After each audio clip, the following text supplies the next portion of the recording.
Assalamualaikum warahmatullahi wabarakatuh. Bismillahirrahmanirrahim. Alhamdulillahi rabbil alamin. Wassalatu wassalamu ala asyrafil mursalin Sayyidina Muhammadin wa ala alihi wa sahbihi ajma'in. Anandaku sekalian, siswa-siswi kelas 12, bertemu kita dalam proses belajar mengajar online dalam bidang studi pendidikan agama Islam dan budi pekerti. Dan pada pertemuan pertama ini kita akan masuk ke materi bab 1 dengan tema berpikir kritis dan demokratis. Dan pada pertemuan pertama ini kita akan fokus mengulas Al-Quran surah Ali Imran ayat 190 sampai 191, di mana ayat ini berbicara tentang berpikir kritis. Baik, ananda sekalian, selamat menyimak dan mengikuti. Mudah-mudahan ananda mendapatkan tambahan ilmu dengan menonton video ini dari awal sampai akhir. Ya, jadi jangan dipotong-potong. Oke, Bapak doakan semoga kalian semua nanti menjadi orang-orang ya yang berilmu, ya yang bermanfaat ilmunya dunia akhirat. Amin ya rabbal alamin.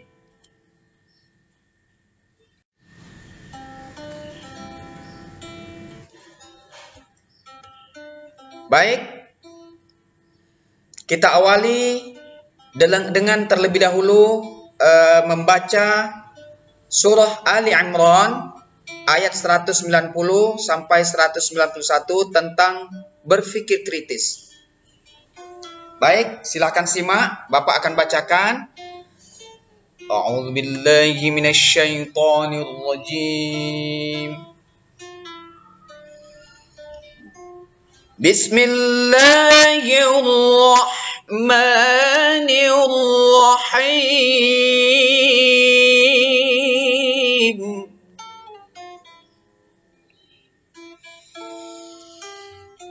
Inna fi khalqis samawati wal ardi wa ikhtilafil laili wan nahari la ayatin li ulil albab.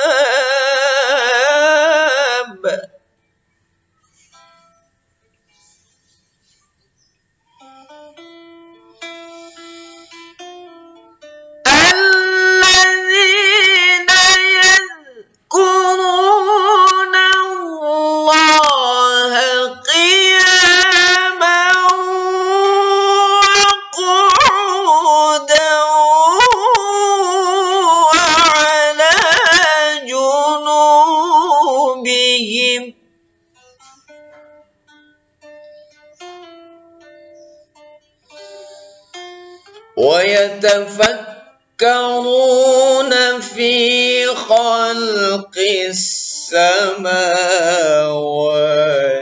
وَالْأَرْضِ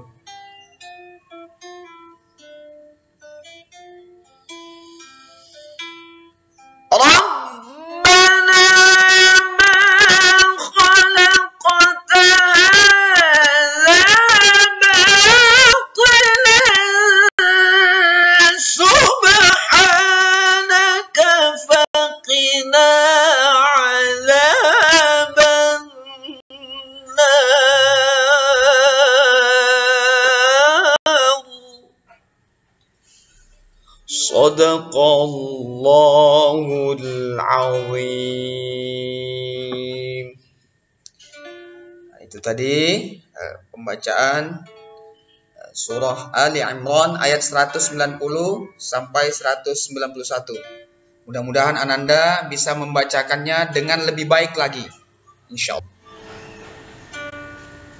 Baik ananda, adapun terjemahan dari ayat tersebut adalah: sesungguhnya pada penciptaan langit dan bumi dan pergantian malam dan siang terdapat tanda-tanda kebesaran Allah bagi orang-orang yang berakal. Nah, ini terjemahan ayat 190 ini Ananda. Sampai bagi orang-orang yang berakal. Kemudian terjemahan ayat 191. Siapa orang-orang yang berakal yang dimaksud? Yaitu orang-orang yang mengingat Allah, ya, baik dalam keadaan berdiri atau sambil berdiri, duduk, atau dalam keadaan berbaring.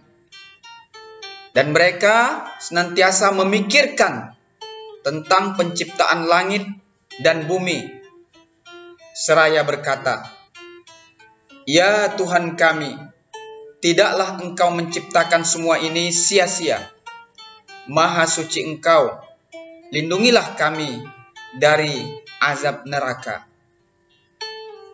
Ananda sekalian, sedikit ulasan tentang terjemahan ayat ini. Jadi Ananda sekalian, pada penciptaan langit dan bumi serta pergantian malam dan siang, itu terdapat tanda-tanda kebesaran Allah bagi orang-orang yang mau memikirkan, ya, ciptaan Allah tersebut. Artinya apa? Dengan memikirkan ciptaan Allah, maka hal tersebut akan menginspirasi kita untuk menemukan sesuatu yang bisa membawa kita atau mengantarkan kita pada kesenangan-kesenangan hidup. Contoh, misalnya kita berpikir tentang malam saja. Malam gelap. Nah, gelapnya itu difikirkan oleh orang. Ya, akhirnya terciptalah lampu dengan berbagai jenis, ya. Kemudian dengan berpikir tentang siang. Siang, matahari terik, panas. Nah, ini pikiran yang sangat sederhana Ananda. Maka difikirkan orang, bagaimana supaya tidak terlalu panas. Terciptalah payung, kemudian terciptalah kipas angin dengan berbagai jenisnya, tercipta AC dan sebagainya. Kemudian orang juga berlalu lalang, ya, warawiri pergi kerja, ya, ada yang berjalan kaki dan ada juga yang berkendaraan, ya. Yang berjalan kaki dipikirkan orang supaya kakinya tidak sakit, diciptakan sandal, diciptakan sepatu. Kemudian bagi orang yang ingin gerakannya lebih cepat, diciptakan kendaraan, ada motor, ada mobil, bahkan ada pesawat dan sebagainya. Nah, ini kira-kira logikanya maksudnya nih Ananda sekalian, supaya kita memandang ciptaan Allah itu, ya, dengan kritis. Jadi dengan memikirkan ciptaan Allah tersebut, maka akan timbul inspirasi-inspirasi yang akan membawa kita pada kemajuan. Nah, Ananda sekalian, ternyata yang bisa melakukan hal ini hanya orang-orang yang berakal, ya, sebagaimana yang disebutkan di dalam ayat ini. Ya. Lalu orang yang berakal yang dimaksud oleh ayat ini ternyata adalah orang-orang yang senantiasa mengingat Allah. Ya, jadi dia senantiasa mengingat Allah. Mengingat Allah maksudnya di sini Ananda, mengingat perintah dan larangan Allah. Jadi apa yang diperintahkan Allah kerjakan, apa yang dilarang tinggalkan. Itu maksudnya mengingat Allah itu. Ya. Nah, karena dia telah menemukan inspirasi-inspirasi dari ciptaan-ciptaan Allah, maka rasa syukurnya, ya, terhadap Allah semakin bertambah. Ya, dia semakin dekat, semakin tunduk kepada Allah, bukannya semakin jauh. Kan ada juga orang itu mentang-mentang sudah berjaya, wah, semakin jauh dari Allah. Agama dianggap sepi. Nah, kita jangan seperti itu. Sebab sejaya-jayanya manusia di dunia, kejayaannya tidak akan bertahan lama. Dia pasti nanti akan mati, dan pada akhirnya nanti di akhirat dia akan ditempatkan di salah satu, ya, dari dua tempat yang Allah siapkan. Ada surga, ada neraka. Ya. Maka orang-orang yang berakal itu dia meminta kepada Allah supaya dilindungi dari azab neraka. Ya. Oke Ananda, itu yang bisa Bapak jelaskan. Mudah-mudahan Ananda bisa memahami penjelasan Bapak ini.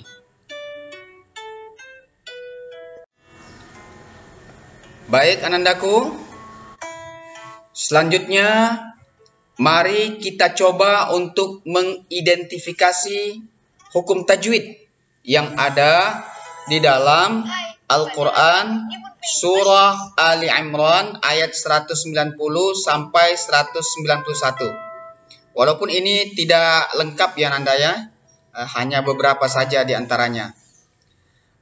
Yang pertama, ada hukum bacaan gunnah ya pada lafaz inna. Itu yang gunnah itu ya. Gunnah itu maksudnya berdengung Ananda, dilamakan. Inna. Ya. Kenapa? Alasannya adalah karena nun syiddah atau nun tasydid itu maksudnya adalah ada dua nun bertemu langsung. Jadi inna itu hakikatnya adalah nunnya dua, maka dia didengungkan. Kemudian yang kedua, wan nahari, sama dengan penjelasan yang di atas tadi, ada nun syiddah atau nun tasydid, maka ini juga dibaca berdengung. Kemudian ada lafaz la ayatil liulil albab. Nah, ini ada hukum bacaan idgham bila gunnah ya dan qalqalah. Adapun idgham bila gunnahnya adalah la ayatil, tin bertemu lam, itu tidak berdengung, tidak boleh la ayatil, tidak boleh lama, tapi dia harus cepat, la ayatil liulil ya. Kemudian qalqalahnya adalah huruf ba, albab. Kenapa ba? Karena kita berhenti di situ, maka ba-nya dimatikan dan berbunyi albab. Tidak boleh albab. Nah, itu salah. Kemudian yang keempat ada idgham bi gunnah ya. Hukum bacaan idgham bi gunnah pada kata atau lafaz qiyamau wa qu'udan wa ala. Jadi tanwin atau baris dua bertemu huruf waw yang ada di depannya ya, maka itu hukum bacaannya adalah idgham bi gunnah. Jadi pakai dengung. Oke, Ananda cukup jelas ya. Baik, selanjutnya mari kita lihat kosakata dan terjemahannya ya, yang ada di dalam surah Ali Imran ayat 190 dan 191 yang sudah kita bacakan tadi. Yang pertama ada lafal inna fi khalqi. Itu artinya yang sebenarnya di penciptaan atau sesungguhnya pada penciptaan ya. Kemudian as-samawati, langit ya, ini adalah bentuk jamak. Langit itu ada 7 tingkat, maka as-samawat. Kemudian wal ardi, artinya dan bumi, waqtilafi, dan pergantian, al-laili, malam, wan nahari, dan siang. La ayatin, sungguh menjadi tanda-tanda, liulil albab, bagi orang-orang yang berakal. Alladzina yadhkurunallah, mereka yang mengingat Allah, qiyaman, sambil berdiri, wa qu'udan, sambil duduk, wa ala junubihim, dan dalam keadaan berbaring. Nah, ini Ananda kosakata, beberapa saja ya kosakata dari ayat tersebut. Kemudian asbabun nuzul surah Ali Imran ayat 190 sampai 191 adalah Al-Kisah dari Aisyah radhiyallahu anha. Rasulullah sallallahu alaihi wasallam bersabda, "Wahai Aisyah, apakah engkau mengizinkan Kanda pada malam ini untuk beribadah kepada Allah Subhanahu wa taala sepenuhnya?" Jawab Aisyah radhiyallahu anha, "Wahai Rasulullah, sesungguhnya saya menyenangi apa yang engkau senangi, menyukai apa yang engkau sukai. Saya izinkan engkau melakukannya."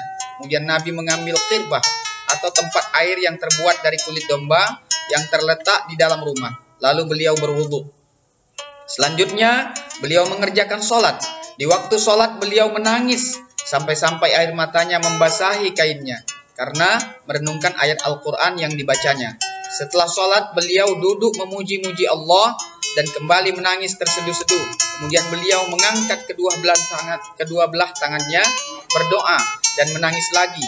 Dan air matanya membasahi tanah. Kemudian datanglah Bilal untuk azan subuh dan melihat Nabi Shallallahu Alaihi Wasallam menangis, ia bertanya, "Wahai Rasulullah, mengapakah Rasulullah menangis? Padahal Allah telah mengampuni dosa Rasulullah, baik yang terdahulu maupun yang akan datang."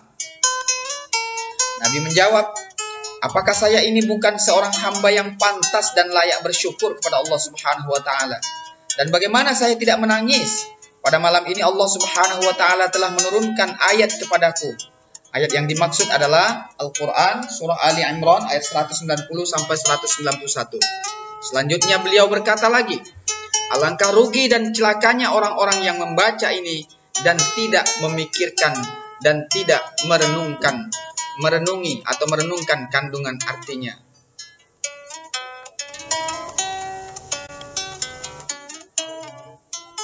Oke Ananda, ini kesimpulan kandungan surah Ali Imran ayat 190 sampai 191. Dari penjelasan di atas dapat diketahui bahwa objek zikir adalah Allah Subhanahu wa taala. Jadi hendaklah kita banyak menyebut nama Allah, membasahi lidah kita, hati kita ya dengan menyebut dan mengingat Allah Subhanahu wa taala. Sedangkan objek fikir ciptaan Allah berupa fenomena alam. Jadi objek fikir, objek akal kita itu adalah ciptaan Allah. Ini berarti pendekatan kepada Allah lebih banyak didasarkan atas hati. Ya, sedang pengenalan alam raya didasarkan pada penggunaan akal, yakni berpikir. Akal memiliki kemerdekaan yang luas untuk memikirkan fenomena alam, tetapi ia memiliki keterbatasan dalam memikirkan kekuasaan Allah Subhanahu wa taala. Baik, ini bagian akhir. Ada tugas untuk Ananda kerjakan.